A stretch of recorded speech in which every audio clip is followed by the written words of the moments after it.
Pour travailler sur mes pensées, je vais d'abord me tourner vers tout le reste, ma respiration par exemple. Je prends un moment pour me connecter à mon souffle.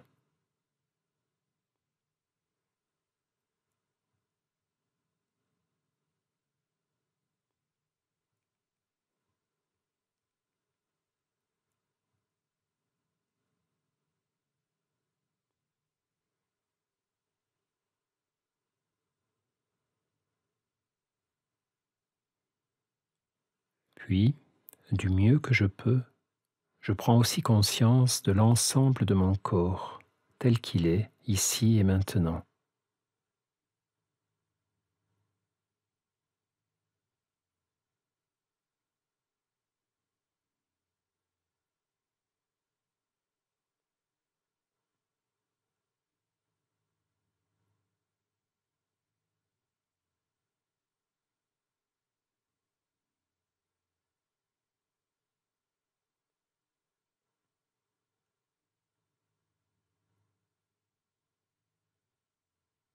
Et puis, tout doucement, je vais aussi accueillir à ma conscience tous les sons qui m'entourent.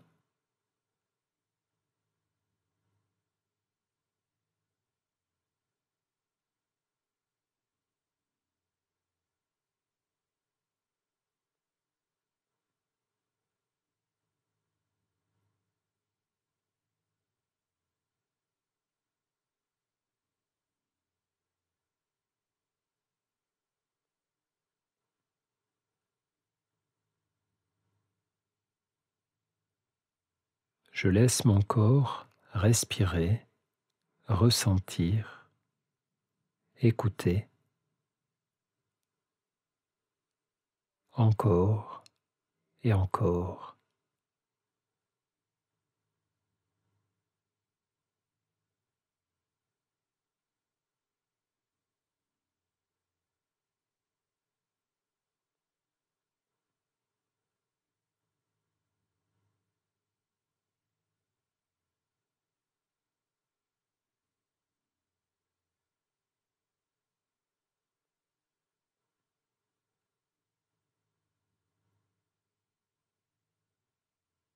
Et à un moment, inéluctablement, je partirai dans mes pensées.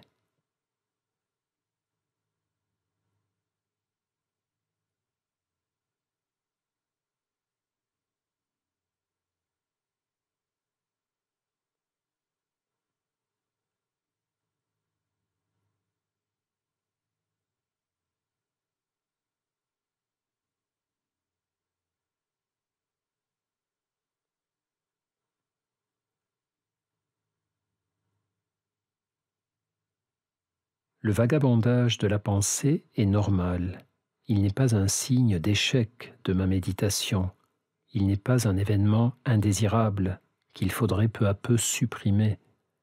Non, le vagabondage de la pensée, le bavardage de l'esprit, tout cela c'est un phénomène normal, normal et habituel, tellement habituel que je l'oublie, et que du coup je fusionne avec mes pensées, je les confonds avec la réalité.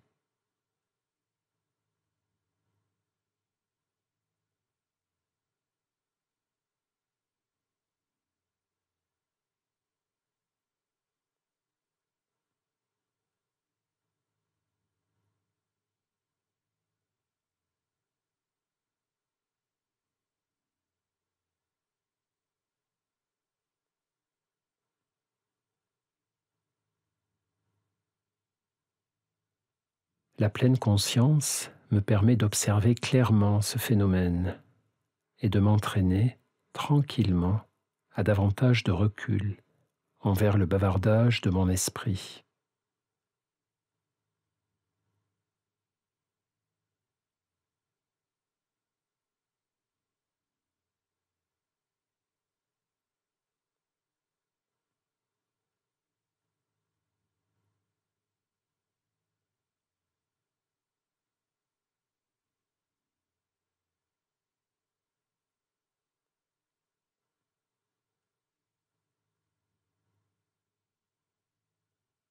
Alors, dès que je réalise que je suis parti ou reparti dans le mental,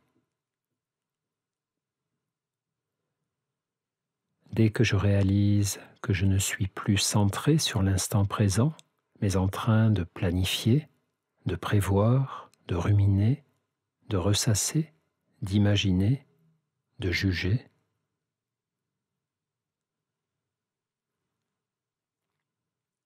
dès que je réalise que je suis sorti de la pleine conscience et de l'exercice, dès que je prends conscience de tout cela, alors je m'arrête et je reviens à moi.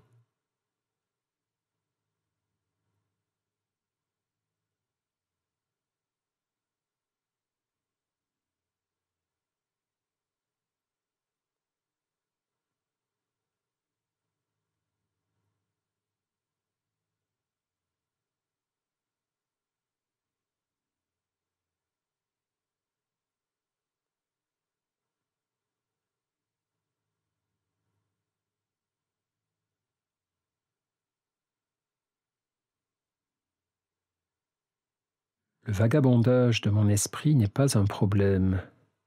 Il est une occasion de comprendre et de travailler.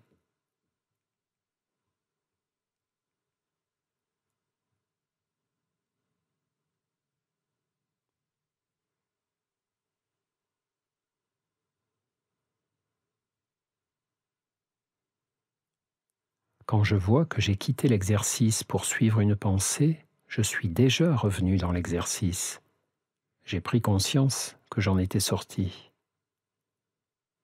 Ce mouvement de distraction et de retour à la pratique est le meilleur des entraînements. Il est la base de la pleine conscience. Plus je médite, plus je le sais. Cette dispersion n'est pas un obstacle, mais un cadeau précieux, un rappel permanent de la manière dont fonctionne mon esprit.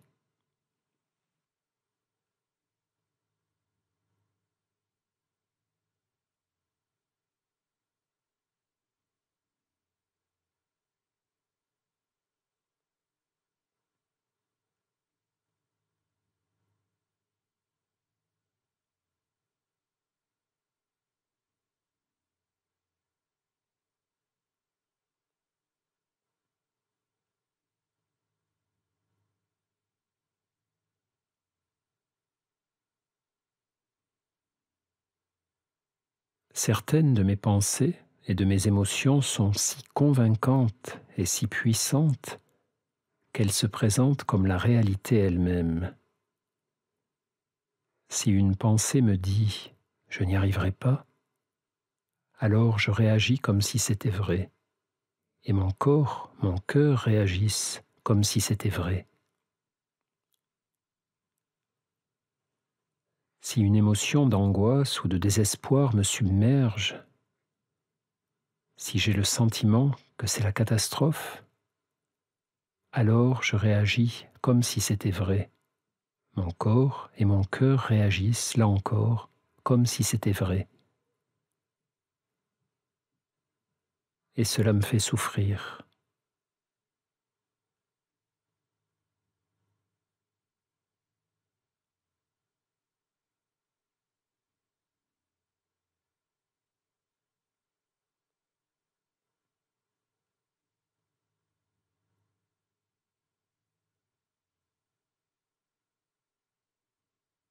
Mais souvent, mes pensées et mes émotions se trompent et me trompent. Très souvent. La pratique de la pleine conscience m'aide à considérer mes pensées comme j'ai considéré mon souffle, les sensations de mon corps, ma réaction au son.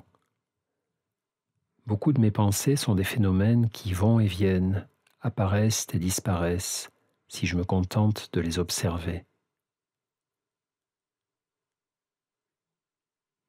Tout comme j'observe des nuages qui passent dans le ciel, des feuilles qui courent sous le vent, je peux observer mes pensées.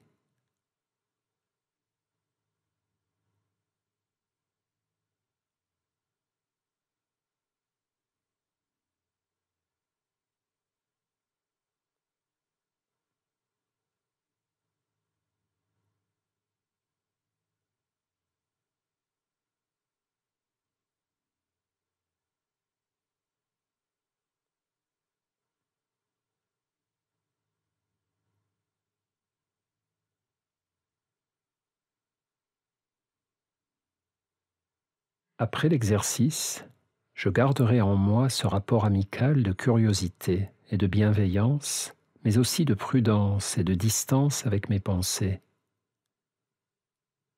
Les automatismes de mon esprit peuvent à la fois m'aider et me tromper.